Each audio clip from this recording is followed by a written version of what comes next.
नमस्कार, मैं नुपुर जरूरी जैन आप सभी दर्शकों का अन्नदाता कार्यक्रम में स्वागत करती हूँ। त्याग और तपस्या का दूसरा नाम है किसान। कृषि ही उसकी भक्ति है और कृषि ही उसकी शक्ति है। कृषि ही उसकी निद्रा है और कृषि ही उसका जागरण है। ऐसे ही भारतीय किसानों को खेतीबाड़ी से जुड़ी बहुत सारी नई लाभकारी जानकारियां देने के लिए हर रोज सुबह हम आपके साथ आते हैं। तो चलिए कार्यक्रम शुरू करने से पहले देखते हैं क्या है आज के अन्नदाता में। दुधारू पशु में आफरा की समस्या और समाधान।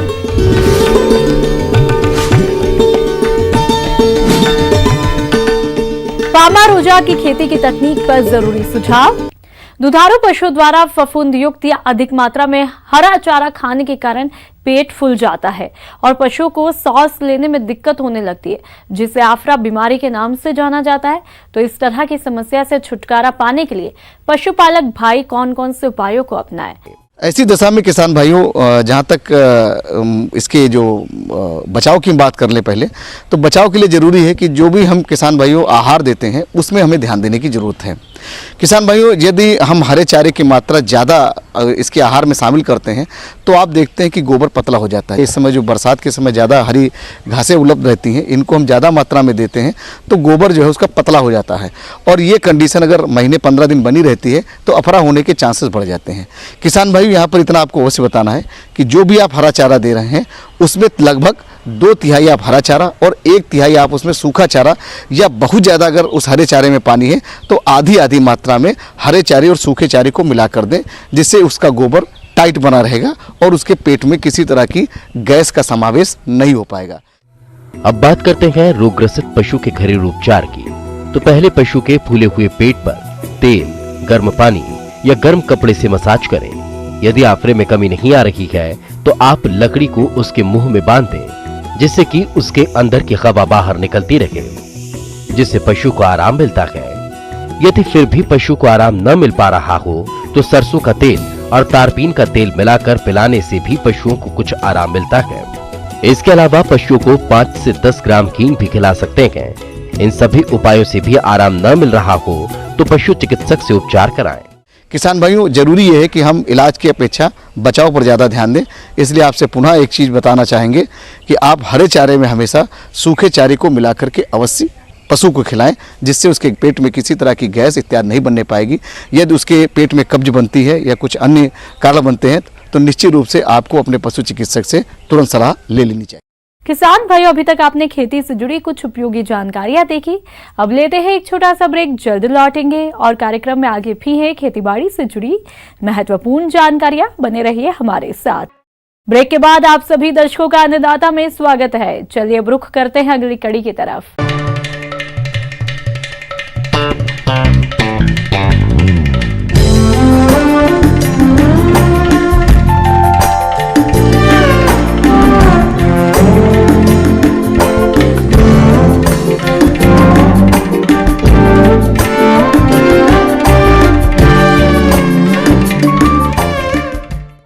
पामारोजा की खेती तेल के लिए की जाती है। इस पौधे के लिए ज्यादा पानी और खाद की आवश्यकता नहीं होती। इस प्रकार सूखा वाले क्षेत्रों में पामारोजा की खेती करके पर्याप्त लाभ कमाया जा सकता है। पामारोजा की खेती पर विस्तार से जानने के लिए मिलते हैं सी मैप के वरिष्ठ वैज्ञानिक डॉक्टर अनिल कुमार सिंह।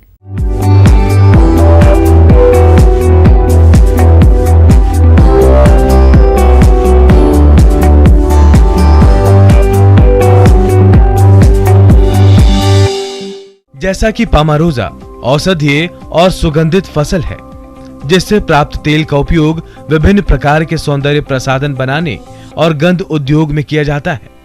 इसीलिए इसके तेल की बाजार में अच्छी मांग है। इसकी कीमत भी अच्छी मिलती है। देखिए, पामारोजा पूरी तरह से कम पानी चाहने वाले क्षेत्रों में और वर्षा पर आधारित फसल है। इसके 2 तरीके से प्लांटिंग की जाती है, एक तो बीज के द्वारा सीधी बुवाई करके और दूसरा नर्सरी बनाकर ट्रांसप्लांटिंग द्वारा। जहां तक बीज की मात्रा की बात है तो 1 हेक्टेयर खेत में बुआई के लिए 2 किलोग्राम बीज की आवश्यकता होती है, लेकिन बीज काफी बारीक होता है। इसलिए अच्छा होगा कि 2 किलोग्राम बीज में 15 से 20 किलोग्राम बारीक मिट्टी मिलाकर बुआई करें। जिन किसानों ने नर्सरी तैयार किया है वे रोपाई के समय कौन कौन सी बातों का ध्यान रखें, आइए विस्तार से जानते हैं। तो मैं थोड़ा सा और पहले का बता दूं कि नर्सरी अगर पामा रोजा की डाली है जो कि मई के महीने में पड़ती है, तो थोड़ा सा ध्यान रखने की बात ये ध्यान रखिएगा कि नर्सरी के समय पामा रोजा में, क्योंकि बीड भी उसी प्रकार का निकलता है और पौधा 3 से 4 दिन में बाहर आ जाता है, तो आप एक कन्फ्यूजन मत रखिएगा कि इसमें ये पौधा है कि खरपतवार है। और कुछ गलतियां किसान ये करते थे, खरपतवार समझ के पौधे को निकाल देते हैं, तो ये इसमें ध्यान रखना है, बिल्कुल नहीं करना। उसके बाद जब पौधा आपका 45 से 40 दिन का हो जाए तो उसको खेत में वही आपका 45 से 60 सेंटीमीटर की दूरी पे, लाइन टू लाइन 60 सेंटीमीटर और पौधे से पौधा 45 सेंटीमीटर दूरी पे लगा देना चाहिए। अब ये ट्रांसप्लांटिंग का मेथड है। और नर्सरी सीधी बुवाई में सीड डालकर भी आप बरसात के समय कर सकते हो, जो कि लेकिन ध्यान रखना कि सीड बीज बहुत गहरा नहीं होना चाहिए, क्योंकि गहराई पे वो निकलने की संभावना बहुत कम हो जाएगी। और दूसरा उसमें ध्यान रखने की, जैसे ही बीज अगर अंकुरित कर गया है तो एक थिनिंग प्रक्रिया जरूर उसमें करनी पड़ेगी, जो कि दूरी मेंटेन करने के लिए पामा रोजा बहुत ज़रूरी है, क्योंकि पामा रोजा कम से कम आपके हिसाब से 4 मीटर के आसपास हो जाता है, तो इसके हिसाब से वो बहुत ज़रूरी है। तो 4 मीटर का मतलब की ऊंचाई वाला पौधा अगर हो जाएगा तो उसकी दूरी भी प्रॉपर होना जरूरी है। तो 45 से 60 सेंटीमीटर तक की दूरी मृदा के आधार पर रखी जाती है, तो उसमें आपको थिनिंग करना बहुत ज़रूरी है। जो ट्रांसप्लांटिंग से लगाया है उसमें ये ध्यान रखना जरूरी है कि पौधे अगर मर गए तो तुरंत गैप फिलिंग करें, गैप फिलिंग करना अति आवश्यक है। रासायनिक उर्वरकों में खेत की तैयारी के समय 110 किलोग्राम डीएपी और 70 किलोग्राम म्यूरेट ऑफ पोटाश का प्रयोग करें। अगर मिट्टी अधिक उपजाऊ है तो उर्वरकों की मात्रा कम कर दें या ऐसी मृदाओं में गोबर की खाद का ही प्रयोग करें, रासायनिक उर्वरकों का प्रयोग न करें। इसमें जब ग्रासी फसल है तो इसमें नाइट्रोजन की अधिकता रखेंगे तो ये जितनी जल्दी या हर बार जितनी कटाई होगी, कटाई के समय या बरसात के बाद, जैसे टिलरिंग स्टेज हो रही है अभी पामा रोजा में, कल्ले निकल रहे हैं, इस स्टेज में सबसे ज़्यादा पोषक तत्वों की ज़रूरत होती है, क्योंकि जितना घने होगा पौधा उतना ही बढ़ेगा। तो उस समय खाद देना बहुत ज़रूरी है।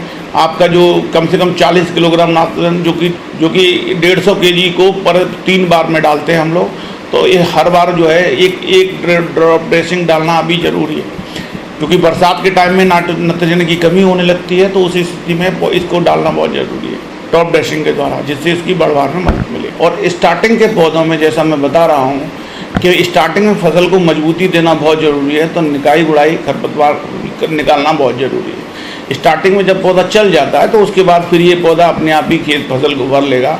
ये पेरेनियल चलने वाली फसल है और साल में आराम से 3 से 4 बार इसको काटा जा सकता है। मोस्टली तो ये फसल नहीं मरती है, लेकिन असिंचित क्षेत्रों में जहाँ पानी कम होता है वहाँ इस फसल की थोड़ी सी मरने की संभावना रहती है। तो कुछ बातें वहाँ यहाँ ध्यान रखने की हैं कि पूरी फसल की मैच्योरिटी होने पर ना काटा जाए, उससे पहले ही फसल को काट लिया जाए, क्योंकि बीज अगर बनने तक पूरा काटेंगे तो उसमें मरने की संख्या ज़्यादा हो जाती है। तो हर बार आपको फिर नर्सरी बना के पौधे रोपने पड़ेंगे, तो इसलिए आप ध्यान रखें कम मैच्योर पे ही काट लें, जिससे तेल की मात्रा भी अच्छी आती है और आपके तेल का जो प्रति एनुअल एवरेज लेंगे तो वो उससे अधिक आएगा।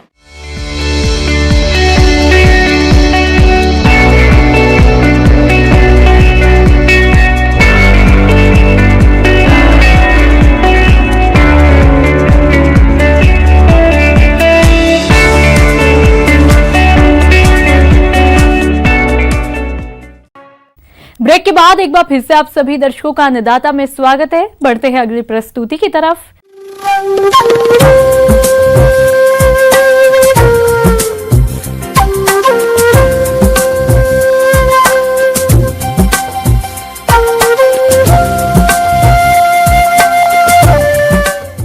मौसम के अनुसार प्रबंधनों पर ही टिकी है आपकी खेतीबाड़ी, इसलिए मौसम पूर्वानुमान और उस पर आधारित साप्ताहिक कृषि सलाह इस प्रकार है। भारत मौसम विज्ञान विभाग, ग्रामीण कृषि मौसम सेवा केंद्र, सीहोर, ग्वालियर, जबलपुर, रायपुर से प्राप्त रिपोर्ट के आधार पर किसानों को सलाह दी जाती है। सोयाबीन की उन्नत जातियों की बोनी करें, जैसे RVS 14, RVS 24 एवं RVS 18, JS 2034, JS 2029, JS 2098, JS 9305, JS 9560, JS 9752, JS 2069 आदि। इसके लिए सीड कम फर्टी सीड ड्रिल का प्रयोग किया जा सकता है। मक्का की जल्दी पकने वाली किस्में जैसे JM 8, JM12 आदि कतार से कतार विधि से बोनी करें। अरहर की उन्नत जातियां जैसे TJT 500A, जवाहर अरहर 4, आशा, JKM 7 एवं 189 आदि बोए। सोयाबीन एवं अन्य दलहनी फसलों के बीजों की राइजोबियम कल्चर 5 ग्राम, PSB 10 ग्राम प्रति किलोग्राम बीज की दर से उपचार कर जल निकास की व्यवस्था कर बुवाई करें। धान की उन्नतशील जातियां शीघ्र पकने वाली जैसे JR 345, JR 201, पूर्णिमा तथा मध्यम अवधि की IR 64, IR 54, माधुरी, क्रांति, महामाया, पूसा, बासमती आदि का रोपा डालें। धान की रोपाई वाले कुल क्षेत्र के लगभग 1/10 भाग में नर्सरी तैयार करें। इसके लिए मोटा धान वाली किस्मों की मात्रा 50 किलोग्राम प्रति हेक्टेयर या पतला धान की किस्मों की मात्रा 40 किलोग्राम प्रति हेक्टेयर की दर से बीज डालें। कि स्वचालित धान रोपाई मशीन से रोपाई करने के लिए मैट टाइप नर्सरी डालें। वर्षाकालीन सब्जियों के हेतु पौधा तैयार करें। नर्सरी तैयार होने के उपरांत मिर्च, बैगन और फूल गोभी की रोपाई करें। कद्दू वर्गीय, लौकी, करेला इत्यादि बेल वाली फसलों को बाड़ी में लगाएं। किसान भाइयों को सलाह है कि साग सब्जी लगे खेतों में उचित जल निकासी की व्यवस्था करें। अदरक, हल्दी, भिंडी एवं बरबटी की निंदाई गुड़ाई करें। नए फल वृक्षों को लगाने का कार्य आरंभ करें। केले के पौधे की रोपाई का कार्य आरंभ करें। बगीचों के निकास नालियों की मरम्मत कर ठीक कर लें। पशुओं को साफ पानी पिलाएं। गलघोटू एवं लंगड़ी रोग से बचाने हेतु मवेशियों का टीकाकरण करवाएं। पशुपालक नालियों की सफाई पर विशेष ध्यान दें। 4 माह से अधिक उम्र की बकरियों को गोटप्लेट रोग से बचाने हेतु टीकाकरण करवाएं। मुर्गियों को रानीखेत बीमारी से बचाने के लिए पहला टीका F1 7 दिनों के अंदर, दूसरा टीका R2V 8 सप्ताह की उम्र में लगवाएं।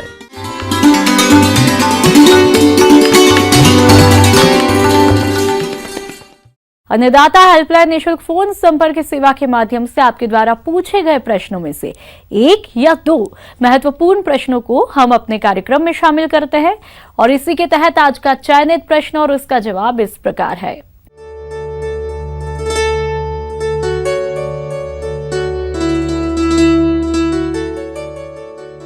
निःशुल्क अन्नदाता हेल्पलाइन में आज हमने जिस प्रश्न को शामिल किया है उसे पूछा है ग्राम सोजना, जिला ग्वालियर के स्नेही लाल ने। आपने बैकयार्ड मुर्गी पालन पर जानकारी चाहिए है तो इसके लिए देखिए कार्यक्रम का यह अंश। घर के पीछे मुर्गी पालन अर्थात बैकयार्ड पोल्ट्री फार्मिंग काफ़ी पुरानी विधा है। काफ़ी दिनों से हमारे लोग करते आ रहे हैं। पूर्व में किसान भाई ये सिर्फ मनोरंजन के लिए पाला जाता था, लेकिन आजकल इसे व्यवसाय का रूप दिया जा रहा है। गांव में आप देखे होंगे कि ग्रामीण मुर्गियां लोग पालते हैं और उसके अंडे या मांस को अपने लिए प्रयोग करते हैं, लेकिन सरकार ने ऐसी व्यवस्था की है कि ये अभी आप मुर्गी पाल के उसको एक व्यवसाय के रूप में भी प्राप्त कर सकते हैं। सबसे बड़ी बात कि ये शून्य प्रबंधन तकनीक मानी जाती है, अर्थात कम लागत में या बिना पूंजी लगाए हुए आप इससे आमदनी प्राप्त कर सकते हैं। देसी मुर्गी पालन को हम कम पूंजी, थोड़ी जमीन और थोड़ी सी मेहनत करके आसानी से कर सकते हैं। मुर्गी पालन का चयन भारत में तेजी से बढ़ रहा है। इस व्यवसाय से अच्छा लाभ हो, इसके लिए अपने क्षेत्र की जलवायु के अनुसार मुर्गियों की नस्लों का चयन करना चाहिए। साथ ही नस्लों का चयन करते समय द्विकाजी नस्लों के पालन पर ज्यादा जोर दें, जिससे मांस और अंडे दोनों अच्छी मात्रा में मिले। भारत सरकार की योजना के तहत वरराजा और ग्राम प्रिया, श्रीनिधि या फिर झारसीम, ये ऐसी नस्लें हैं, ऐसे कई नस्लें हैं जिसको हम लोगों ने डायरेक्टरेट ऑन पोल्ट्री हैदराबाद, जो भारतीय कृषि अनुसंधान परिषद की एकमात्र संस्था है पक्षी अनुसंधान के लिए, वहाँ इसे विकसित की गई है और इन नस्लों को भारत के परिवेश में ही विकसित की गई है ताकि ये भारतीय परिवेश में अलग अलग राज्यों में अच्छा कर सके। कड़कनाथ मुर्गी की विशेषताएं। मुर्गी की यह नस्ल कालामासी के रूप में जानी जाती है और मध्य प्रदेश इसका मूल स्थान है। इसके एक दिन के चूजों का रंग नीले और काले के मिश्रण जैसा होता है। वयस्क पक्षी के पंख नीले और काले रंग के होते हैं। त्वचा, चोंच, टांग, पैर की उंगलियों और नर एवं मादा के पैरों के तलवों का रंग गहरे भूरे काले रंग का होता है और कलगी, वेटल्स और जीभ भी बैगनी रंग की दिखती है। इस नस्ल की खासियत यह है कि इसके अधिकतर आंतरिक अंग काले रंग के होते हैं। कड़कनाथ का मांस दिल की बीमारियों तथा अधिक कोलेस्ट्रॉल को कम करने में मददगार होता है। कड़कनाथ मुर्गी 20 हफ्ते में 920 ग्राम तक हो जाती है। 18 महीने तक मुर्गियों को पालने पर इनका शरीर भार लगभग 3 से 4 किलोग्राम तक हो जाता है। इसका वार्षिक अंडा उत्पादन 120 से 125 अंडे होता है। अब इनके प्रबंधन की बात हम लोग करें, अगर आप बनराजा या ग्रामप्रिय अथवा झारसीम इत्यादि नस्ल अगर पालना चाहते हैं तो निश्चित तौर पर उनके लिए आप छोटा सा घर अपने आंगन में या घर के पिछवाड़े में या कहीं कोने पर बना सकते हैं। और उस घर को हम लोग नाइट शेल्टर, रात्रि गृह कहते हैं, क्योंकि ये मुर्गियाँ ब्रॉयलर फार्म की तरह फार्म में नहीं रहा करती हैं। ये सिर्फ रात में उसमें रहने के लिए जाएंगी। दिन भर उन मुर्गियों को बाहर खोल देना है। ये मुर्गियां चराई पर रहती हैं और कीड़ा मकोड़ा, कंकर पत्थर, हरे घास फूस, घर के बचे हुए खाना भोजन इत्यादि खाकर ही रहती हैं। ये मुर्गी इस तरह से बनाई गई है कि हरा पत्ता, बरसीम, जनेरा, जई, बाजरा, मकई, भांग के पत्ता या फिर आलू का, पालक का, गोभी का पत्ता, ये सारा हरा चारा खा करके जिंदा रह सकती हैं। अर्थात अपने किसान अपने खेत में से जो भी आपको हरियाली मिलता है या अगल बगल से तोड़ कर लाकर उसे दे देते हैं, वो खा करके जिंदा रह सकती है। इसके अलावे अगर मछली का दुकान अगल बगल है तो मछली का जो लेदी पेदी निकलता है उसे भी ला करके आप दे दीजिए। इसे भी बड़े चाव से खा करके और इसको पचा करके उनका मांस वृद्धि होती है और अंडा उत्पादन क्षमता बढ़ता है।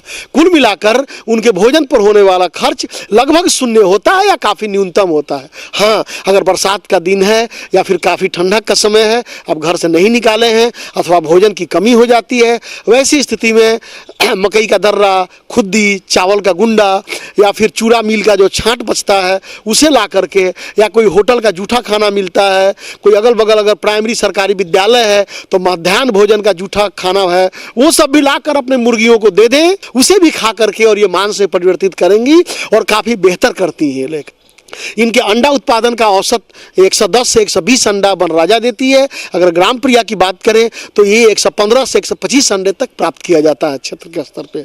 इनका औसत वजन जब ये बिक्री योग्य होती हैं तो 6 महीने के बाद ये अंडा देने लगती हैं और इनके शारीरिक वजन जब आप बेचने जाइएगा तो 1.5 से 2 किलो होगी। जब ये बर्ड आपकी कल्ड हो जाएंगी अर्थात अंडा देना बंद कर देती हैं, वैसे ही जब बेचेंगे तो 3.5 से 4 किलो तक की मुर्गियाँ होती हैं और मुर्गों का औसत वजन तो 4.5 से 5 किलो तक भी हो जाता है। खाने में बहुत ही स्वादिष्ट, काफ़ी देसी होता है। कोई किसान या ग्रामीण महिला अगर घर के पिछवाड़े में छोटा मोटा व्यवसाय करती है और 20-25 मुर्गी रख लेती हैं तो वो साल में 24 से 25 हज़ार रुपया मजे से कमा सकती हैं। तो इससे बेहतर कोई और व्यवसाय नहीं होगा। आप अगर कम पूंजी या बिना पूंजी के किसान हैं तो इससे करके कुछ पूंजी बना के और आप दूसरा व्यवसाय कर सकते हैं। विशेषकर ग्रामीण महिलाएं, भूमिहीन किसान या फिर शिक्षित बेरोजगार युवा इसे बड़े स्तर पर भी अपनाकर आमदनी का एक सशक्त माध्यम बना सकते हैं। अपने जिला के कृषि प्रौद्योगिकी प्रबंध विकरण अथवा कृषि विज्ञान केंद्र से संपर्क स्थापित करें।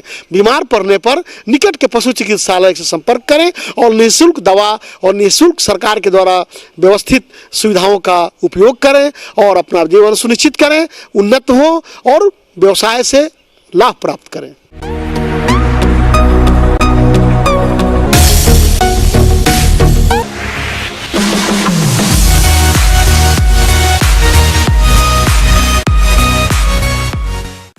आइए अब एक नजर डालते हैं राज्य के कुछ चुनी हुई मंडियों के प्रमुख फसलों के बाजार भाव पर।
अब आइए देखते हैं कल दिखाए जाने वाले कार्यक्रम की मुख्य झलकियां।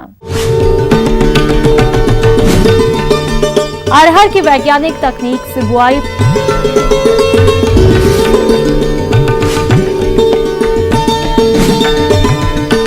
नेट हाउस में खीरे की खेती कर रहे किसान से मुलाकात।